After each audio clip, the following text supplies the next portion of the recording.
Assalamualaikum warahmatullahi wabarakatuh.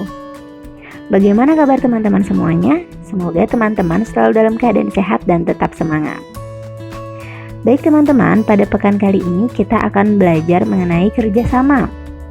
Nah, kalau teman-teman masih ingat, sekitar beberapa pekan yang lalu kita sudah belajar mengenai kerjasama.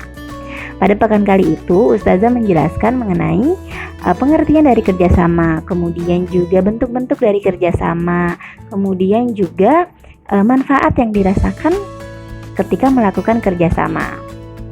Nah, pada pekan kali ini kerjasama yang akan kita bahas lebih ke kerjasama internasional.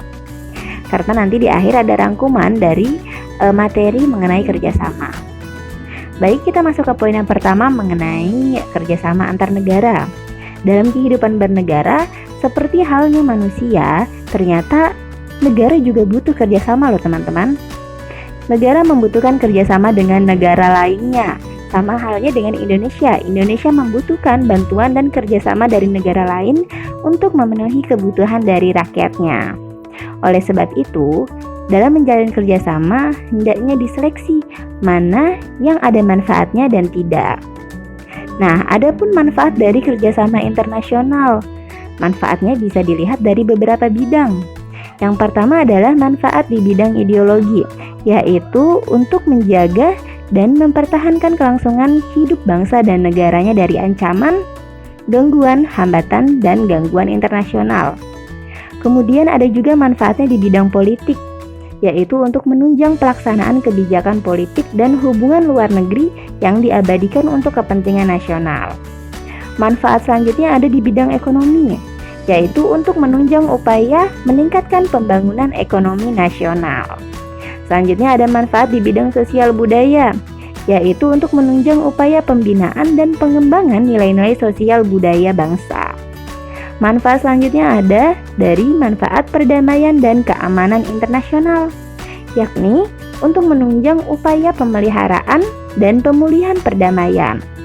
Manfaat keenam yaitu manfaat bagi manusia, yaitu untuk menunjang upaya pencegahan dan penanggulangan setiap bentuk bencana serta rehabilitasi akibat-akibatnya.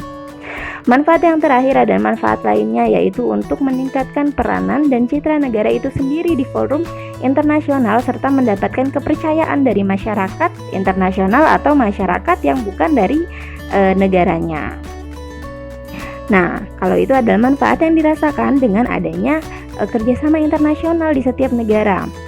Nah, lalu manfaat apa yang dirasakan oleh Indonesia dengan adanya kerjasama? Nah, ternyata Indonesia juga merasakan manfaat-manfaatnya.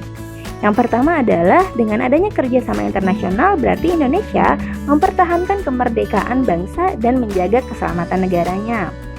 Nah, masih banyak nih manfaat-manfaat yang dirasakan oleh negara Indonesia. Teman-teman bisa lihat di buku paket PPKN halaman 123. Baik teman-teman, selanjutnya adalah ulasan mengenai materi di beberapa pekan yang lalu dan juga materi yang baru saja Ustazah jelaskan. Mungkin ada beberapa teman-teman yang lupa, jadi Ustazah sedikit ulas lagi sebagai pengingat ya. Baik teman-teman, manusia merupakan makhluk yang diciptakan oleh Allah Subhanahu wa Ta'ala sebagai makhluk individu dan juga makhluk sosial. Jika makhluk sosial, artinya manusia tidak bisa hidup tanpa orang lain ya, atau membutuhkan orang lain di dalam kehidupannya. Nah, jika makhluk individu, maka maksudnya adalah manusia butuh untuk memenuhi kebutuhan hidupnya sendiri. Manusia baru memiliki arti ketika bisa bekerja sama dengan orang lain serta bermanfaat untuk orang lain. Nah, sama halnya dengan manusia, negara juga membutuhkan kerjasama. Negara sebagai kumpulan dari sekelompok besar manusia juga tidak bisa memenuhi kebutuhannya sendiri loh. Negara perlu kerjasama dengan negara lainnya. Demikian pula dengan negara Indonesia. Landasan hukum dalam mengadakan kerjasama dengan negara lain diatur dalam Pancasila, Undang-Undang Dasar Negara Republik Indonesia tahun 1945 dan peraturan perundangan lainnya. Kerjasama di Indonesia dengan negara lain dilaksanakan atas dasar saling menguntungkan. Jadi dua-duanya untung, tidak ada yang merasa rugi. Serta saling menghormati dan tidak memaksakan kehendak negara satu dengan negara lainnya. Kerjasama di Indonesia dengan negara lain meliputi bidang ideologi, politik, ekonomi, sosial budaya, pertahanan dan keamanan, pendidikan, kesehatan, dan yang lainnya. Nah, ini tadi sudah Ustazah jelaskan ya sebelumnya. Kemudian, secara individu menjalin kerjasama dengan sesama sangat besar manfaatnya. Di antaranya, manfaat yang dirasakan diri sendiri adalah bisa bersosialisasi dan mudah beradaptasi dengan lingkungan yang barunya. Kemudian, memiliki rasa kepedulian dengan sesama, memiliki jiwa kepemimpinan, memiliki keberanian dalam mengambil tindakan, bisa saling berbagi dengan sesama, dan yang paling penting adalah mampu bertoleransi dengan sesama.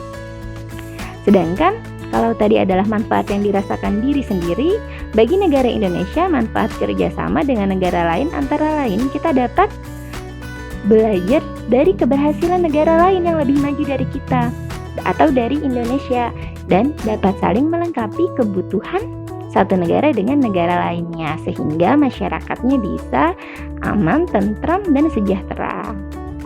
Baik teman-teman, untuk pekan kali ini materinya sudah cukup Ustazah jelaskan. Semoga apa yang Ustazah berikan, ilmu yang Ustazah berikan bisa bermanfaat untuk diri teman-teman dan lingkungan serta bagi kita semua.